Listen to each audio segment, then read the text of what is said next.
going on. Let's get professional and let's watch some Inside Star Citizen review. What do you guys say? You guys ready? You got your favorite beverages? I hope you guys got your favorite beverages. That reminds me, I don't have a beverage. Oh no, because I'm on a diet. You know, I haven't drank for over 2 weeks as well. This could explain a lot.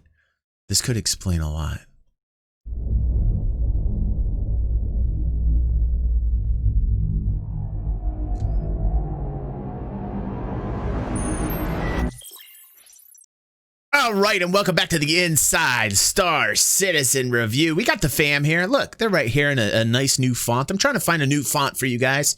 And I like this from time to time. We'll put this on there. Some people were saying, hey, I like when I see the chat over here and I watch the Inside Star Citizen review. Other people, they want a nice, clean Inside Star Citizen review.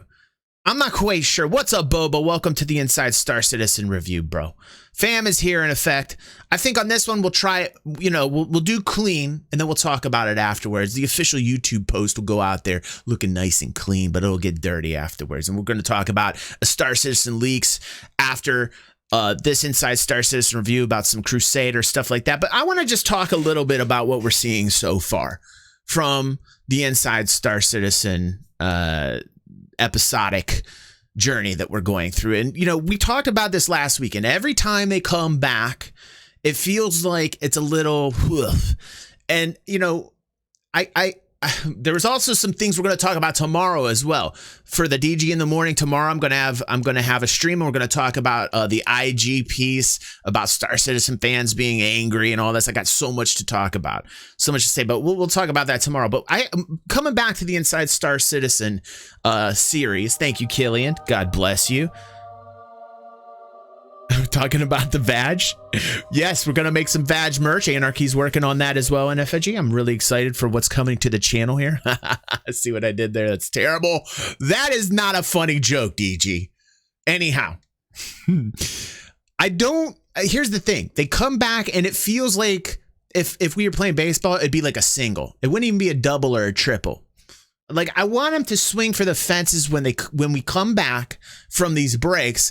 I want them to be like, yeah, I know we are on a break. We're rested and we're ready. We're going to hit you with some amazingness. Last week, it wasn't really great other than seeing the docking techniques, the docking designs on the P-52 going onto the Constellation. That was awesome. That got me hyped up. The trade decks, or the cargo decks for trading got me excited last week.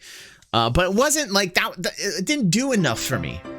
What's up, Typhoony? Welcome to the family. Mom's juggling. Nice for you. So that's my criticism at this point. Coming back into it, DG needs a beer fund. Yes. I've been on a diet for 2 weeks. I was just saying before the show, I might be a little agitated on the show. You guys might be like, wow, DG's a little bit more outspoken than normal. Which, you know, you guys are going to get extra DG, like DG plus is I think what you're going to get on this episode. And I'm not happy with the fact that we're talking about the ROC. We already kind of know about the ROC. The leak came out about the ROC. And, you know, like, I feel as if some of these informants or these leaks that are coming through are actually people that work at Cloud Imperium. So I don't think this is a shock to them when the ROC gets leaked like 2 weeks ahead of time, and then they're coming out in the Inside Star Citizen review. They're showing us more about the ROC. I'm not too excited about the ROC. I'm not very excited. As a trader and industrialist kind of guy and a pirate on the side, like as a hobby, I'm not too excited about the ROC. But let's watch. Maybe we'll learn something. I'll get excited about it. And then to the end of this in the teaser, if you guys saw the teaser, then we had like a whole bunch of like explosions of an Idris, I think it was, is one of the cap ships. And, you know, explosions are cool, but like, it's like, I've seen it blow up on a couple other content creators' channels. I've seen that. So like, I might be very negative on this one. I'm already feeling like, the second episode, maybe even, like the hype bar is just like, yeah, like it just went down a notch. Like I thought we would crank it up a notch. I thought like the critique that I had last week would maybe sink in and that like we kind of like pump it up a notch. Just be like, yeah, all right. But between that and what I'm seeing from Inside Gaming, which, you know, like some of the criticism I'm seeing there with like fans aren't happy. And again, we'll talk about that tomorrow. Like it's really kind of just downing me. Like it's really just kind of like, so I'm going to take a breath here. Been eating nothing but vegetables for 2 weeks. Very cranky. Just letting everybody out there know this. And we're going to start inside Star Citizen together. And we're going to make it clean. All right, fam. And if you want chat while we watch it, in the comments when you see it on YouTube, put, hey, we want to see the chat on the show. Because some people were very vocal and said, I don't want to see this, but I like this. I like it. It's my channel. But we'll make it clean for now. And then on the YouTube vid, the highlight that I put out from the stream, put down there you would like to see the chat if you want. And you want to get a little dirty. I think that profession vehicles are really important to introduce different careers to the game because not everyone wants to do combat. You know, this game that we're making is sort of this open world sandbox game. You know, just like in the real world, you have specific tools for specific jobs. And it helps people who don't want to be in that combat profession actually be able to contribute to the economy. And I think that it shouldn't just be spaceships, it should also be... I'm excited about focus on industrial types of ships and aspects of the game. Don't get me wrong. I'm excited to see that. Ground vehicles, and just not very hyped about this particular vehicle. One vehicle in a whole line of vehicles that we want to do in the future for ground-based professions. The original pitch was simply we wanted to make a ground vehicle that did mining. One of the biggest challenges for making a ground-based mining vehicle is making a vehicle that can actually fit in another ship. Cool, yeah. So there was a lot of back and forward on different designs of where the player could get in and out of and where the beam should be. A little detail about getting in and out. Yeah. Kind of like determine how much you could actually mine. So the mining laser was a little bit tricky as well. We had to change that up a little bit. The initial concept had it gimbaling sort of at the front, like mount. But that would kind of intersect with the cabin a little bit, and you couldn't get as much range as you wanted to, like to hit all of the rocks in front of you. So we had to put an articulated arm on there so that you could actually gimbal the arm around to get as much range to hit everything. And also we actually restricted movement to when it's folded back, you can't go left and right with it, otherwise it crashes. So there was just like some trickery we had to do with the animations to make sure that it, you know, it's smooth and it doesn't, you know, intersect with the geo behind it, basically. So when we first started off with the concept, we thought that we'd only have the mining laser. And what exactly were they mining right there? Was that like any other type of roid that you would see that you'd normally mine with a prospector, by the way? Because I thought this was supposed to be a little bit more specialized than that. I thought this was supposed to actually like mine the materials that were more for the FPS. And then I heard also that it was going to deal with like refinement in general. So I'm a little bit confused there. Pardon me. And in order to pick up the crystals, you would just get out of the vehicle and just pick them up. Or you'd have a friend pick them up and then you take them around to the back and then put them in the back. Dolvine. There we go, Dolvine. So yeah, so it is now like the heavy duty version of the FPS mining. So, you know, like your FPS mining in the caves. Outside, you're going to be FPS mining with this and be much more productive and be able to hold a hell of a lot more. And this will be much more profitable than I initially thought that it would be upon when I first heard of this. So that's kind of nice to know. That's actually pretty cool to know that this will be much more profitable than I initially thought it would be. So this is going to deal with all the materials that you normally mine in a cave with FPS mining tools, your multi-tool, except this is going to be like an upgraded steroid version. I was going to say sterotic, but I think I just made that up. I think I just made sterotic up as a word. But yes, this will be like the beefier version FPS mining mode. So I'm kind of a bit happier about knowing this. Okay. I'm feeling a little bit better. The problem with that was when we increased the size of the FPS mining rocks, we also increased the number of crystals that would spawn from the rock, and it became very tedious to have to pick all of those up. So we decided we needed some sort of gathering mechanism. One of the original ideas was to have like a vacuum on the front of the vehicle. You sort of break them up with the laser, and then you drive over them like you would with the Prospector or any other mining vehicle. That's but that cool. was a little too gamey, a little too like unrealistic. Well, wait, and yet that's the same mechanism that they use for the Prospector and the Mole. Like you switch the mining mode and then you like suck it up like you would a vacuum cleaner, but that's a little too gamey. So that's interesting. So we decided to go with the Gathering Beam, which is awesome. Yeah, right. It's actually kind of like a little tractor beam, which is exciting because it's the first time. Isn't that exactly what they said in the game that they didn't want to do, and they're doing it? That's funny. And then I think that's smart though. It makes it cylinder. That's so much better than when you're in a cave hand picking these things. It's going to be now. You're not going to have so many people that are interested in going into the caves for this if you can do this outside. So they're going to have to be careful about where the resources are going to be spawned in at, right? This is something they have to think about. So like I would just tell Cloud Imperium to be careful how much resources that you're putting out, and this is in the future as the game progresses, where the spawning is of these materials, because if more of them are outside, you're going to see less people going down in caves, and then you have to have some type of incentive for people going back into the caves again. So very interesting development happening here. Everything in that cylinder gets pulled into the head, and then those are then deposited into your inventory in the back.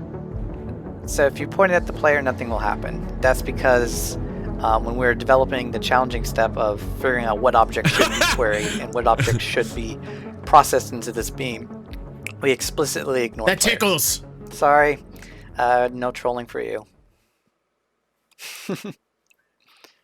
And it's pretty fun to drive because it's somewhere in between like we'll find a way. And a Cyclone. It's not as fast as a Cyclone and not as slow as an Ursa Rover. It has a good turning radius, but still not as good as the Cyclone. But it's and honestly though, with the Cyclone on most planets or moons, it's difficult to drive because all the rocks anyway. You know, so I don't see speed as a factor with vehicles yet, given the fact that most of the planets and the moons have so many rocks on them that the speed is pointless at this point. But there are points on Microtech, and there's a couple others where they have some nice straightaways, as some of our friends have shown us in the past with what's the organization that does all the races? Damn it, sorry guys, I had a brain fart. Got some pickup to it, and it goes pretty quickly, and we want it to be nimble so it could kind of turn around and kind of find those rocks around other rocks, possibly in the future get into caves, that kind of thing. And no, I think it's pretty fun. That'd be cool if you could fit. I mean, like you could essentially fit that into some caves. That is true. That is something that but you're going to have some areas of caves where it might not be able to get into.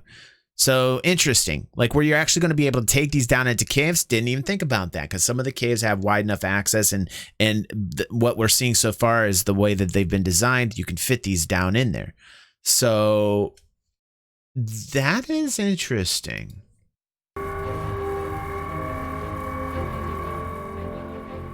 Yeah, I'm kind of like Ross says. He says he doesn't hate the rock, but he doesn't have interest in it either. I'm kind of on the fence myself, Red Cat Ross. Rock makes its arrival in the upcoming Alpha 3.10, and is the first step in bringing more profession-based ground vehicles to the Star Citizen Professional. universe. Up next, explosions. Players got their first chance to see the Idris capital ship and its destruction up close and in action live in the recently completed Fleet Week event. Let's take a look now at the team's work bringing that destruction to life. Or death. So how do you tell a story through explosions? It might sound like a strange thing to say, but there is actually a story within an explosion, and especially as a VFX artist, that really matters because that helps you make it authentic.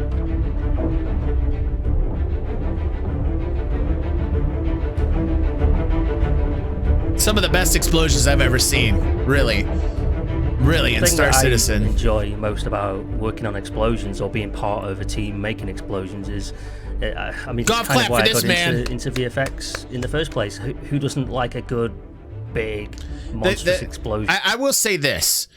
The explosions and the sound effects that go into the explosions are par none some of the best I've ever seen in any video game, ever. So kudos to the gentleman who's doing the work behind this. Park, welcome to the stream. Mom's twirling knives for you, bro. Thank you, thank you. In films or games. When you defeat your enemies in any game, really, you want to have this sense of accomplishment, and that very often is achieved by explosions.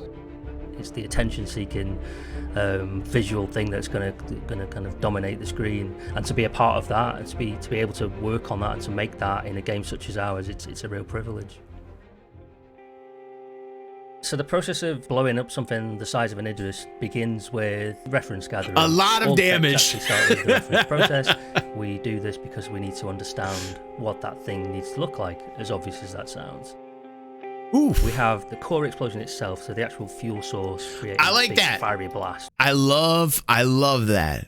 It's almost like explosions within explosions. Like there's the reactor core going up. That was really cool. Like this isn't just a simplistic explosion. This is like an explosion inside of an explosion. Almost like when it goes out, you almost kind of see it shrink down like an implosion. What that thing needs to look like, as obvious as that sounds. And here comes that second one. We have the core explosion like itself, roof. so the actual fuel source. Yeah, like did you see that? I love that. I love that from the core. There'll always be a strong light source. We'll have debris. We'll have shrapnel, sparks. There'll be lingering smoke, and then typically we'll have. Some types of explosions should actually do some damage to you as well. Like if you're that close and this thing lights up, you should pretty much be in a bad shape if you're like in a medium-sized fighter and below, you know? Things like camera shake and other post effects that can really sort of bring that whole thing together. When it comes to capital ship destruction, what happens is we do a little bit of back and forth between system design and VFX team. So all the pieces are split in a way that allows us to express visuals a bit more the way we wanted. So this is where the mood board, specifically the timing elements of that, can get kind of fine-tuned actually, even in an early stage, and it really helps the artist in that process. So rather than just a big one-shot, all the inner workings of that ship, you're conveying the catastrophic damages that has happened to that thing. It's a chain of events really, and that is the same really for a big explosion in our game. So after the mood board, which is essentially pre-production, we move into full production. This is where the artist, armed with all the information that they got from that pre-production stage, they now actually go into engine and they do the fun part really. This is where they start to work on the effects. They know what they're trying to make. The Uber gun that everybody wants. The vehicle is separated. I'll take 2 of those. Is very valuable because all these individual elements will dictate what visual elements we can use and where are we going to place them. For example, if a thruster breaks off, the logical thing to do would be to place like an explosion in the location of breakage. The reason why is because thrusters usually hold some fuel in them, so having this explosion would be fine. But if it's just like a tip of the wing, you don't really want any fiery explosion, you just want metal pieces flying off. So knowing all these separation elements and locations, like I said, dictates what visual choices we make. So there's always going to be a performance cost when working in video games. Making a massive scale explosion, we need to be smart. We need to make sure that we know that we can actually make that effect without breaking the game. If 5 of those explosions happen, it needs to be a scalable process. At the end of the day, once you go through this whole process, you spend hours and hours making this explosion. The most rewarding thing is actually... I want to see some guys start to float out. Let's see some guys actually be able to man this and walk around. Let's get some NPC and some AI that function correctly inside these things. If I see at least one Let's comment go! on Reddit or YouTube or any place really, and someone says, well, that's an awesome looking explosion. Great explosions. Great explosions, though. Doing my job. So what did we learn about this week? Well, we learned that like Argo before it, Grey Cat is a brand whose product line is expanding in new and exciting ways. That the ROC is only the first profession-based ground vehicle on its way to Star Citizen. And I feel like Jared needs to make "What Did We Learn" t-shirts. Like I think they would sell like hotcakes. And that explosions do more than just look cool. What did we learn this week t-shirts? To t-shirts? inform a player's sense of accomplishment in key circumstances. I like the And they will. DuckTales shirt though. For Inside Star I'm digging Citizen, his I'm Jared DuckTales Heckerby. t-shirt. We'll see you next week. All right, well, that was pretty cool, guys. Thanks for watching, and don't worry about it. Those that are here live on stream, thank you, Killian, by the way. You're awesome, dude. Thank you so much for your help and for that tip, bro. All right, so this is the end of the Inside Star Citizen review, but for those that are still on the stream, have no fear. We're going to have a little bonus content. We're going to watch some Star Citizen leaks. We got a 2 for tonight. You guys are in for a special treat. If you're watching this on YouTube, thanks for watching. We appreciate you. Consider becoming a patron. Get access to our podcast. Lots of cool badges and emoticon stuff if you push join as well. And some like inside stuff if you guys are into that. Push the join button as well. Thank you everybody who supports this channel. We are having a giveaway.